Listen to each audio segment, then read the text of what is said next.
जहां पर आज मैं आपको बताऊंगा कि शिव जी क्यों धारण करते हैं चंद्रमा, त्रिशूल, भस्म और नाग। सबसे पहले चंद्रमा की बात करें तो भोलेनाथ के शीश पर चंद्रमा धारण को लेकर शिव पुराण में कथा मिलती है, जिसके अनुसार महाराज दक्ष ने अपनी 27 कन्याओं का विवाह चंद्रमा के साथ किया था, लेकिन चंद्रमा रोहिणी से सबसे ज्यादा प्रेम करते थे। दक्ष की पुत्रियों ने इसकी शिकायत की। तब दक्ष ने चंद्रमा को क्षय रोग से ग्रसित होने का शाप दिया और इसी से बचने के लिए चंद्रमा ने शिव जी की पूजा की। भोलेनाथ ने चंद्रमा के भक्ति भाव से प्रसन्न होकर उसके प्राणों की रक्षा की, साथ ही चंद्रमा को अपने सिर पर धारण किया। लेकिन आज भी चंद्रमा के घटने और बढ़ने का कारण महाराज दक्ष का शाप ही माना जाता है।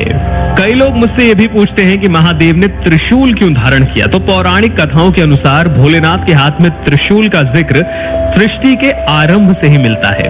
कहते हैं कि जब शिवजी प्रकट हुए तो उनके साथ ही साथ तम, अरज और असर, ये 3 गुण भी उत्पन्न हुए जो कि त्रिशूल के रूप में परिवर्तित हो गए। क्योंकि इन गुणों में सामंजस्य को बनाए रखना बेहद जरूरी था, इसीलिए भोलेनाथ ने इन तीनों गुणों को त्रिशूल के रूप में अपने हाथ में धारण किया। वैसे शिवजी डमरू क्यों धारण करते हैं, इसकी कहानी तो और ज्यादा दिलचस्प है।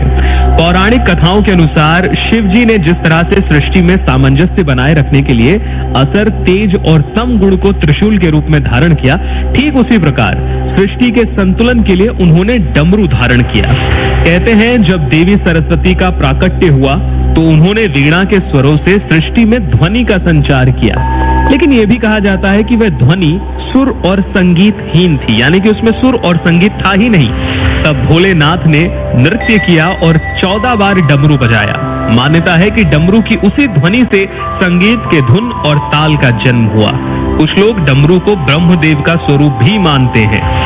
अब बात करते हैं कि भोलेनाथ गले में नाग क्यों धारण करते हैं। तो भोलेनाथ के गले में लिपटा हुआ नाग कोई और नहीं बल्कि नागराज वासुकी है। पौराणिक कथाओं के अनुसार वासुकी शिवजी के परम भक्त और सदैव ही उनकी भक्ति में लीन रहते थे। तभी सागर मंथन का कार्य शुरू हुआ और रस्सी का काम नागराज वासुकी ने किया।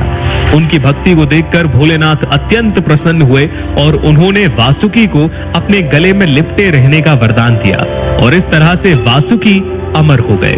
नाग, चंद्रमा, त्रिशूल के साथ ही भोलेनाथ अपने शरीर पर भस्म भी लगाते हैं।